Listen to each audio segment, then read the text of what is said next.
We're loyal to each other, not some empire.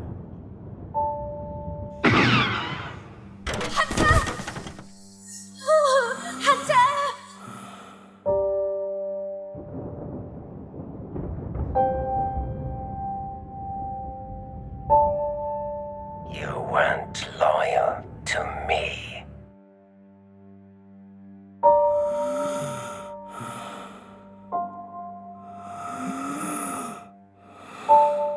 An order is an order.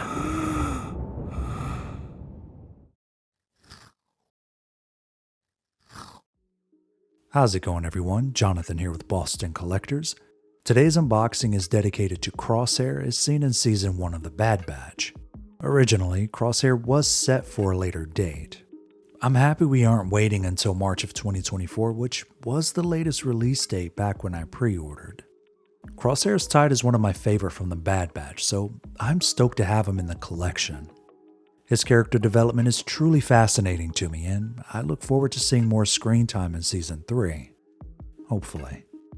There are a few things I wanted to see changed by the time the final product came around, but unfortunately they weren't.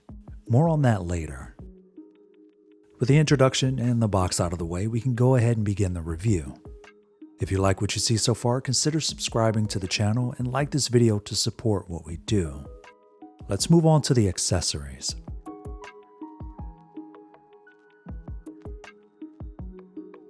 Out of the box, Crosshair is pre-equipped with a pair of relaxed hands.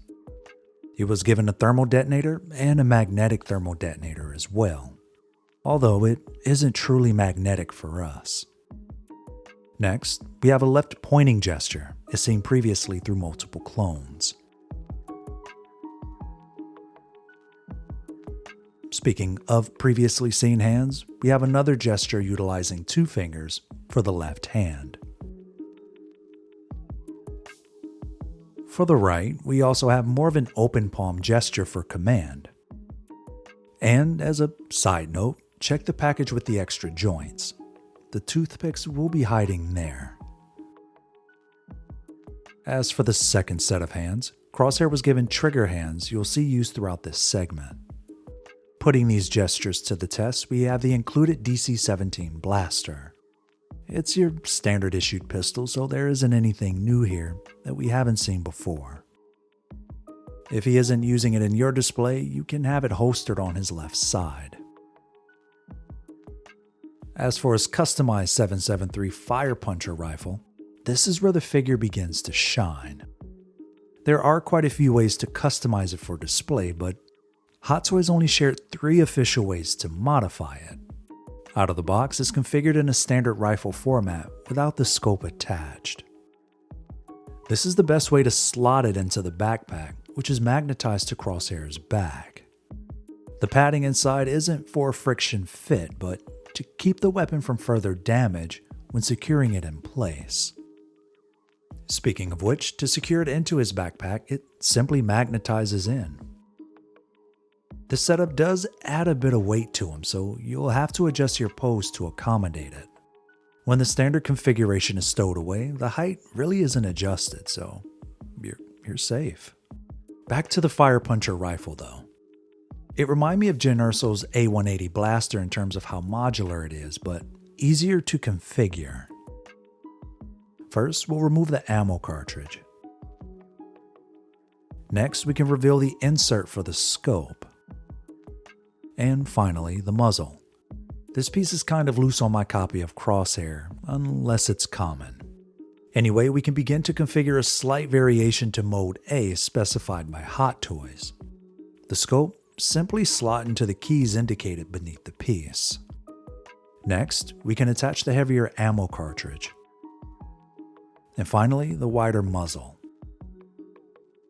Technically, the scope isn't needed here with the iron sight being present on the muzzle, but I just wanted to play with my toys. While it isn't necessarily his signature weapon, I like the option of being able to modify it. Not to mention, he can rest it at his side, as is in this particular mode. As for his signature appearance, we can swap out the muzzle for Mode B. The heat damage at the tip looks a lot cooler to me, and it's definitely going in the display with this appearance. And when it's all set up, it's a beast of a weapon. There's quite a bit of length here, understandably so. But, like his backpack, you'll have to compensate for his pose if you plan to have him wielding this thing around. If you want him storing it away in his sniper configuration, swap out the scope and make sure there's adequate headway for the extra height.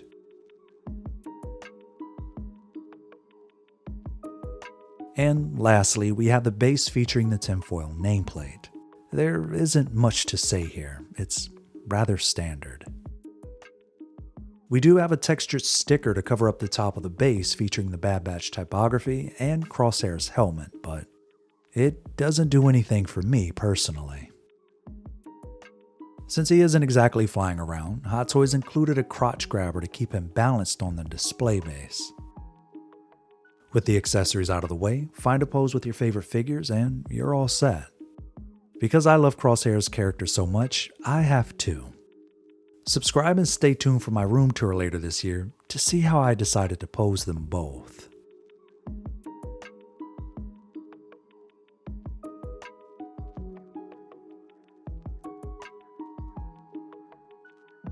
Out of the box, Crosshair's pre-equipped with his helmet, so we'll go ahead and begin with that. Like the rest of the Bad Batch, his helmet is unique to him and aid in his sniper capabilities. One of those features being the rangefinder. Believe it or not, there are 3 specific features for this piece that aren't built into this figure, but I can't blame Hot Toys for not having them. If you look closely, you can see small identifiers of them though. I will say, the aim dot on his visor is a bit too prominent, but I won't deduct points for it. The ventilation system for his helmet is really cool to see though. I'd imagine his helmet was built in a way to alleviate any form of fog clouding his vision. Not to mention the cool skull-like teeth and nostrils indicative of the Bad Batch logo. Another feature being smaller pockets of vision on both sides of his helmet. It'll keep people from sneaking up on him for sure. And for those wondering, the rangefinder can come out, although you can't do much outside of it. I love the design. I just wish I knew more about what his helmet does for him, lore-wise. His bucket is fixed on his skin-painted double ball-pegged neck.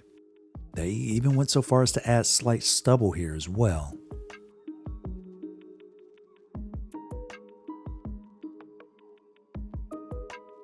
There's an inconsistency or two with Crosshair's portrait, but we'll touch on that momentarily. Overall, I feel it's a good portrayal of the character from animation to live action. Similar to his brothers, he's got his own unique look. The neck seam can be somewhat unsightly, but it takes nothing to adjust the position of the piece to make him appear a bit more lifelike.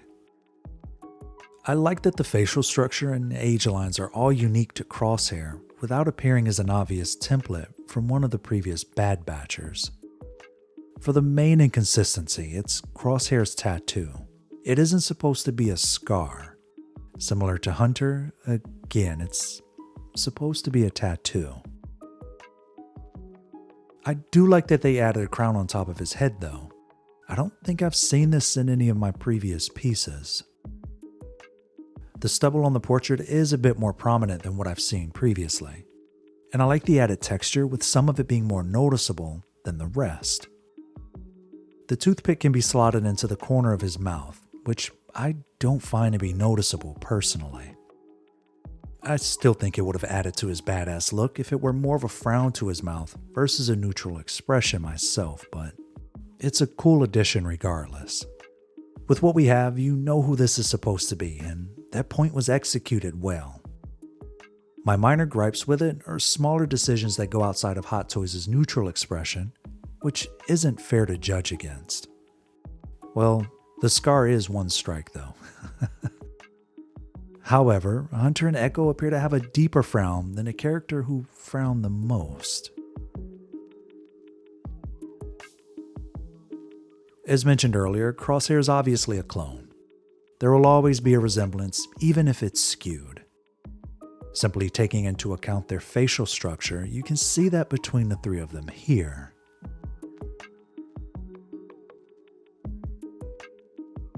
I noticed a very slight hump in Crosshair's nose, and the bone and muscle structure above his eyes aren't as prominent as they are on Echo and Hunter.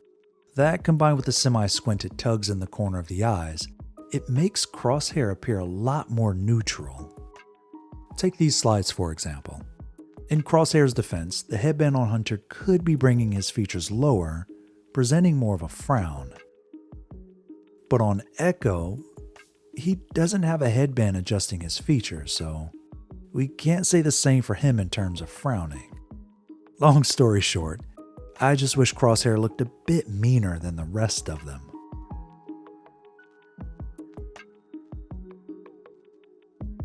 The body for Crosshair is slightly adjusted to appear taller than Hunter and Echo.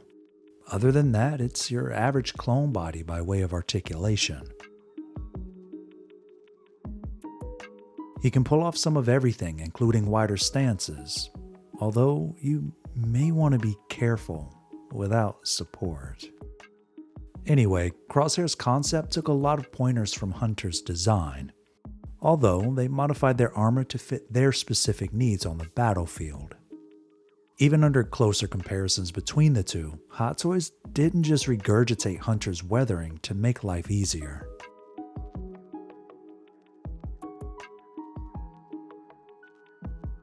The reflectors on Crosshair's leather belt are supposed to appear as if they're slotted, but they're simply flattened design without a mirror effect.